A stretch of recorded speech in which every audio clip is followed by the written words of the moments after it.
So good morning to everybody, and you all look great from here, and it's good to see that everybody's still awake and quite making several questions. The next presentation is about what we call ATF, or Ashley 2 framework. And before starting, just yesterday I had a ride with my colleagues from Heathrow to here using Uber, and just wondering, to get your attention, how many of you already use Airbnb or Uber during your last couple of months? So 1 person, 2 persons? Well, I'm not asking who's using Tinder. Of course, I'm not asking that. I don't want how many mates you are able to find, but really, all of you surely know how game changers or how these platforms are changing our society and the way we behave in a kind of disruptive way. As you may remember, the old federated architectures from most of the existing aircrafts and what we have today when we're talking about the integrated modular avionics, or IMA. IMA really brings, from the moment that we have the introduction of the A380, a big change on the way we integrate and develop systems for aircrafts. And of course, they don't have such a big impact in our society, but in our industry, surely they have a big impact. And I'm sure Chris here from Airbus surely knows the impact of having a federated versus a modular avionics approach. And the idea to talk about this is it's because the ATF is part of this process. And why? Because in previous projects like Victoria, we were looking for what we call at that time IMA, and now we call it IMA 1G, first generation of integrated modular avionics. And looking further down, or looking from the old days, we see that the process was interesting, bringing significant improvements in terms of space, weight and power, and even air conditioning reductions. But the overall process was quite inefficient. And in Ashley, that was one of our major drivers to build up Ashley, was not only to look IMA as the new generation, or what we call IMA 2G, but how can we actually improve the process? So we interact all the people in the supply chain, or what we call the stakeholders from this process, meaning module developers, integrators, people that are able to configure the system, and so on. And putting them all together is not simple. Indeed, it's quite complex. And looking to my colleague Pedro, I'm sure he has much more gray hair today than he was, or than he had 3 years ago. The platform itself, or the ATF itself, looks like a donut. So what we're looking here is really to improve the flow between different tools, so people can couple and work further well together as they do it today, which brings, of course, significant improvements in terms of efficiency of the process, but also on the optimization of the platform at the end, which is then later on placed in the aircraft, and as well a different kind of objective, which was intrinsic or below everything, which would be the actual decrease on the overall design time for new functions and how we can integrate these new functions in a given aircraft. Of course, we have to say bad things about the past. It was not so bad, but okay, you can see it from what we have here, that the different flow of information between the different tools, from functioning modeling to optimization to configuration, was decoupled, and the exchange of information between the different actors was done by email or by USB or even by phone. And what we were looking in Asha is picking up on what we had, on the problems that we had in Victoria and problems that we had in Scarlet, and how do we improve it in a flow, in a seamless way that everybody can cope and work better in a single focus. This brings great benefits to validating not only the IMA system at system and subsystem level, but also in terms of historical data, so people can trace back the data that has been exchanged, and they can use that even as certification artifacts. Another, of course, objective was really to cope with actors which were different companies, different entities, which had different maturity levels of their products, and that's quite complex. And of course, you all know, I'm sure the French know better than all the others, that Portugal won the European Cup this year, and it's like, when players want to go to a team, to the national team, of course they all want all to win the cup and to play all together, but players are typically from different teams. So even if they play in defense, they play in a different way. So to harmonize all these guys working for a single objective is not an easy task. So the task of a coach from a national team is I would say, probably more complex than the task from a normal team, because the guy only has 15 days to 1 month to have these guys all to play all together. Well, we had 3 years, but companies were in different places, so we were not all together all the time. So it was really challenging to have all these guys always working together. And again, the gray hair on Pedro's hair improved quite a lot in the last couple of years. Another point that we had to couple was, as I said, the maturity of the tools that we had. So we had tools from, for example, from Taoist and from Vue, which were already developed, which were already qualified. We were having ideas of new tools for optimization, for configuration from other companies, from Sintef, you're there, from University of Hamburg. So joining from Teletel in Greece. So joining all together was not an easy thing, because different actors, different people want to see, and they have a different perspective on terms of the flow of data that comes all together. And not having a pointer here is more difficult. Okay, I'll try to manage. Another thing is to besides having the maturity of the different tools, also to have a different focus in terms of the objectives. And some of the objectives was really interaction time between the different tools. How can you reduce the flow of the time that you need to have a functional modeling to the platform evaluation? How can you actually decrease that time? And in an efficient way that everybody and teams on the different companies, namely, for example, from Sintef to Taoist, how can they see that time is a benefit for them and not just a burden that you have another tool in the middle, and that people see that, well, this is just something that we have here in the middle and doesn't bring benefits to us.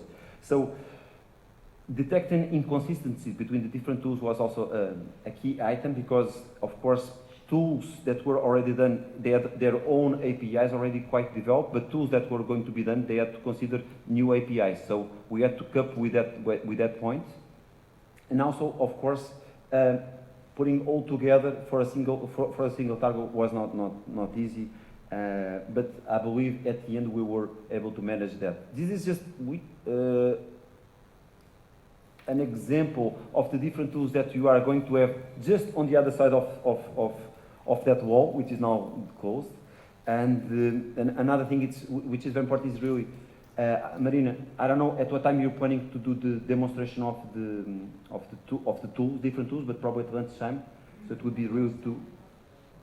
Okay, so to coordinate that, because it's really important for you guys not to see a presentation, but how you see things working, and how we see the problems that we have from actual people that were working at the development team. So I will not present in any detail the tools, because they are there, and people from the different entities, companies, Sintef, TUH, Taoist, they are all here, so it's much easier for them to present the tools and the benefits of each tool. I will just try to give you a snapshot about the problems and how we handle all these issues. Namely, when we were defining the baseline requirements for the ATF, what we need to couple with we were dealing with tools with, let's say, different heterogeneity, so people with heterogeneous tools, okay, which have different requirements in terms of their operational environments, Windows, Linux, luckily we did not have any Macs. But then we had also requirements from people from Airbus, like how we are going to register the data, how we're going to keep track of the data, and how we're going to keep the registry of this data if we want to go back and trace what were the problems identified. As I mentioned to you, the different tools, of course, have different interfaces, and these interfaces were some part of the requirements that we had to do in the first year of the activity. And more than that, the different tools had different requirements in terms of the flow of information. And for that, we had two solutions that you can see it here.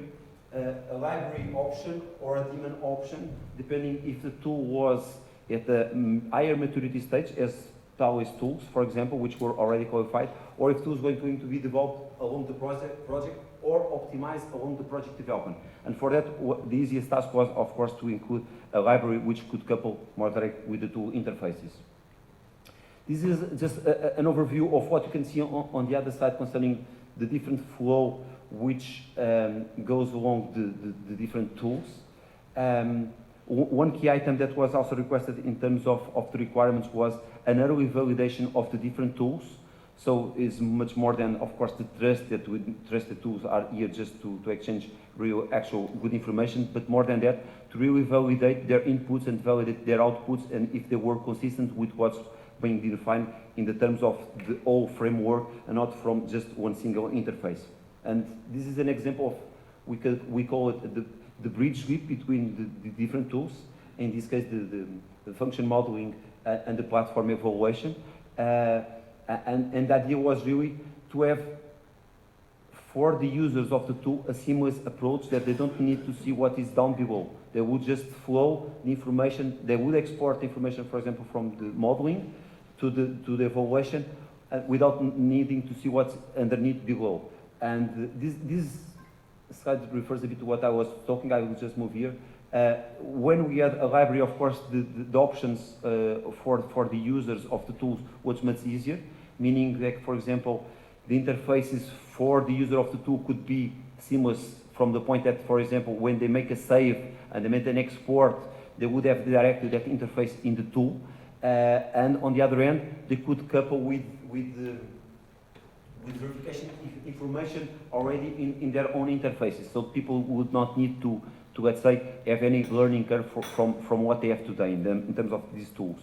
On the other hand, we have to couple also with, as I mentioned, two tools which are much well developed. They were ready at the beginning of the project, and they are ready, let's say, in the supply chain of Thales, for example, for their integration of data in terms of the CPOMs or from DU in terms of the RDCs. And for these tools, of course, we had not such an obvious solution, was more not such, I would say, not such a seamless solution, which is the using of a daemon. So the data would just be transferred to a repository where people could then collect later on that information, or they could receive the information provided by the other tools. Luckily, most of the tools were using a library, so the approach taken was much user-friendly. Another aspect that we consider and which was critical on the overall approach was the interfaces, which not need to be, let's say, too nicey, but at least to keep track about the tools that are being managed by the ATF at a given moment, and to see the traces about the data interfaces that are being used, and more critical, how they are connected and which mistakes are being raised. And another element that was crucial to the tool chain requirements was actually the reporting. So not only reports in terms of errors concerning the interfaces between the flow of information, auto tracing of the different operations between the different tools, and last but not least, and probably the most important, is really to have the artifacts and to generate artifacts that can be used later on for the whole aircraft certification program. And that's crucial in terms of, let's say, time and money for the different stakeholders of the activity. Being a 3 years project, of course, not all the tools were synchronized in terms of development, and one of the ideas that we've managed at GMV was really to have some emulation of the different tools, so we did not need to wait for everybody to have their tools ready, and people could start earlier on their validation stages. The actual final validation just took place September this year, so just a month ago, which enabled us to have, let's say, a good assessment of the maturity level of what we have today. And that's quite interesting because besides, as I have it here, reaching a validation tier of 5 in terms of validation of the concepts, I think more important than that was really to assess the benefits of having the ATF working in this